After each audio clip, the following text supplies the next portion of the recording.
Hello दोस्तों, स्वागत है आपका एक बार फिर से हमारे इस चैनल जॉब जानकारी पर।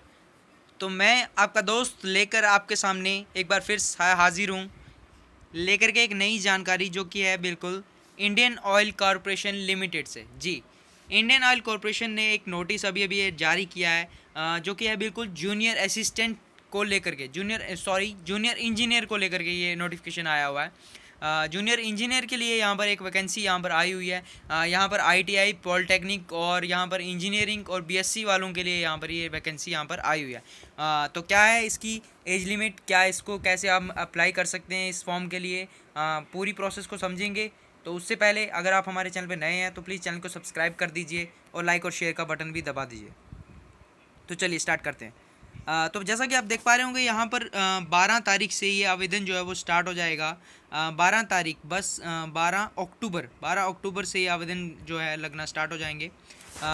उसके बाद इसकी क्लोजिंग डेट की बात करें तो 7 नवंबर तक ये इसके फॉर्म जो है वो भरे जाएंगे। ठीक है, आगे चल कर अगर इसकी बात करेंगे तो इसकी वैकेंसी जो है वो 49 जो है जूनियर असिस्टेंट प्रोडक्शन के लिए, मैकेनिकल में 3 और उसके बाद इंस्ट्रूमेंटेशन में 4 और एनालिस्ट में जो है वो 1 वैकेंसी यहाँ पर आई हुई है। तो लगभग यहाँ पर आप लगा के चलो कि 60 से 70 वैकेंसी जो है ये आ सकती है या आई हुई है। लेकिन ये वैकेंसी बढ़ या घट सकती है। ठीक है, वहीं बात करेंगे इसकी जूनियर असिस्टेंट प्रोडक्शन के लिए आपको 3 साल का डिप्लोमा या फिर आपके पास बीएससी मैथमेटिक्स केमिस्ट्री के साथ होना चाहिए। वहीं 1 साल का आपके पास एक्सपीरियंस भी यहाँ पर होना चाहिए। उसके बाद बात करेंगे मैकेनिकल के लिए क्या चाहिए, तो आपके पास डिप्लोमा जो है वो मैकेनिकल में होना चाहिए इसके लिए, और आपको बाकी कुछ भी नहीं करना है यहाँ पे। नेक्स्ट जो है वो तीसरे नंबर की जो पोस्ट है, इसमें यहाँ पर आपको 3 साल का डिप्लोमा इंस्ट्रूमेंटेशन में आपको होना चाहिए, 3 साल का डिप्लोमा। नेक्स्ट जो एनालिस्ट है, इसके पास आपको बीएससी जो है इसके लिए आपके पास होना चाहिए, जो कि फिजिक्स केमिस्ट्री में होना चाहिए, और मैथमेटिक्स जो 50%, सॉरी मैं बताना भूल गया कि आपको क्वालिफिकेशन जो आपके पास मांगी हुई है, तो आपकी डिग्री में 50% मार्क्स जो है आपके होने चाहिए। ठीक है, वहीं जो एससी और पीडब्ल्यूबीडी के फिजिकली जो डिसेबल्ड बच्चे हैं, तो आप कह सकते हैं कि आप 45% उन बच्चों को जो है वो मार्क्स होने चाहिए इस फॉर्म को आवेदन देने के लिए। ठीक है, नेक्स्ट हम इसकी बात करेंगे कि कैसे हम इस फॉर्म को अप्लाई करें। तो यहाँ पर सी में आप देख पा रहे होंगे अपॉर्चुनिटी फॉर वुमेन। तो यहाँ पर पहली लाइन ही यही है कि कोई भी लड़की, वुमेन कैंडिडेट या फीमेल कैंडिडेट इसमें एलपीजी में अप्लाई, यहाँ पर एलपीजी एक्ट है यहाँ पर 1934 के अकॉर्डिंग आप इसमें रिक्रूट नहीं हो सकते। तो इसका मतलब सीधा है कि ये जो वैकेंसी जो आई है इसमें सिर्फ मेल कैंडिडेट ही एलिजिबल हैं इस फॉर्म को भरने के लिए। ठीक है, नेक्स्ट हम बात करें कि इसकी कैटेगरीज ये नहीं है काम की आपकी। नेक्स्ट आप देख पा रहे होंगे यहाँ पर ये कुछ रिजर्वेशंस हैं यहाँ पर। नेक्स्ट जी, आप ये देखिए कि एज लिमिट क्या रहने वाली है। तो एज लिमिट जो है वो 31 सॉरी यहाँ पर मिनिमम 18 ईयर्स जो है वो आपके होने चाहिए, और 26 ईयर्स जो है वो यहाँ पर जनरल कैंडिडेट के लिए एज रखा हुआ है। ठीक है, और ये जो एज है वो 31/10 से पहले अगर आप 26 से छोटे हैं तो आप इस फॉर्म को भर सकते हैं, अगर आप एक जनरल कैंडिडेट हैं। वहीं बात करेंगे रिलैक्सेशन की, तो 5 साल का रिलैक्सेशन यहाँ पर एससी कैंडिडेट को, 3 साल का ओबीसी कैंडिडेट को यहाँ पर दिया जा रहा है। पीडब्ल्यूडी का जो कैंडिडेट है वो 10 ईयर्स का यहाँ पर हमें रिलैक्सेशन जो वो मिलेगा, और उसके बाद 15 साल का अगर वो पीडब्ल्यूडी प्लस एससी कैंडिडेट है, और 13 ईयर वो पीडब्ल्यूडी और ओबीसी का कैंडिडेट है। वहीं एक्स सर्विस मैन के लिए यहाँ पर कोई भी रिलैक्सेशन जो अभी यहाँ पर गाइडलाइंस के हिसाब से उसको रिलैक्सेशन जो अब बाद में दी जाएगी लगभग जो है। उसके बाद बात करें कि मिनिमम ईयर्स ऑफ एक्सपीरियंस वगैरह वगैरह, ये एक्स सर्विस मैन की यहाँ पर बात की हुई है। नेक्स्ट जो है वो पे एंड पर्क्स, जो छोटी ये वो चीज़ें हैं जो आपको जॉब मिलने के बाद जो आपको कौन कौन सी फैसिलिटी जो है वो इंडियन ऑयल जो है वो जो आपको देने वाला है, ये वो चीज़ें। नेक्स्ट जो है आप देख लीजिए कि आप इसको अप्लाई कैसे करें। तो सिंपल आप इसकी ऑफिशियल वेबसाइट पे जो कि यहाँ पर दी हुई है, ये नेक्स्ट थर्ड में आप देख पा रहे होंगे www.iocrefruit.in पे जा करके आप 7 तारीख तक इसका आवेदन जो है वो भर सकते हैं।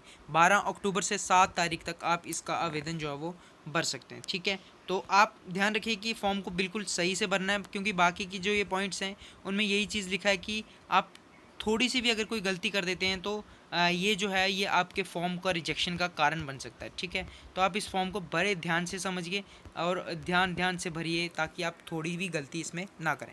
ठीक है, अगर वहीं दूसरी तरफ अगर आपको कोई भी क्वेरी या कोई क्लैरिफिकेशन किसी चीज़ की चाहिए तो आप कॉन्टैक्ट नंबर यहाँ पर इंडियन ऑयल ने दिया हुआ है, और यूनिट पानीपत रिफाइनरी और पेट्रोकेमिकल कॉम्प्लेक्स जो है वो यहाँ पर एड्रेस भी इन्होंने यहाँ पर दिया हुआ।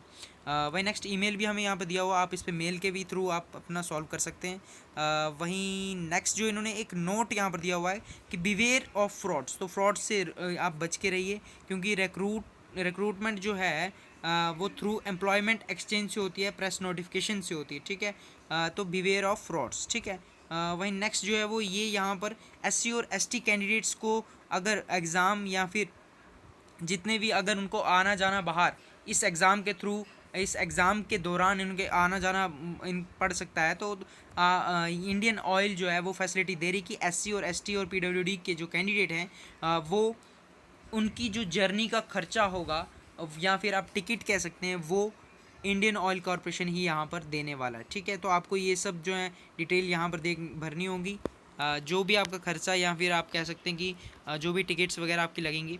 नेक्स्ट जो है वो कि checklist of documents to be submitted along with the print out of online. आपको कुछ नहीं करना है कि आपको फॉर्म भरना है, उसके एप्लीकेशन निकालना है, आपको उस एप्लीकेशन का एक ज़िरोक्स करना है, और उस एक ज़िरोक्स के साथ में आपको ये जो मैं अभी सर्टिफिकेट्स बताऊंगा आपको उनको एनक्लोज करना है एक एनवलप में।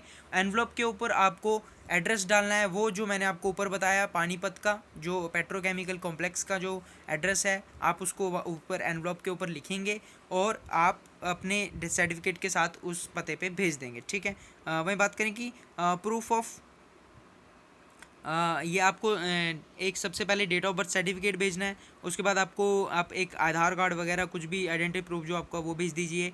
10th-12th की मार्कशीट आप भेज सकते हैं, उसके बाद डिग्री जो आपके पास जिसकी बेसिस पे आप ये फॉर्म भर रहे हैं वो आपको भेजना होगा। उसके बाद आपको एक्सपीरियंस अगर आपके पास है 1 साल का जो मांगा हुआ है वहाँ पे, तो वो भी आपको भेजना होगा। अगर आप SC या ST कैंडिडेट हैं तो वो भी आप भेजिए।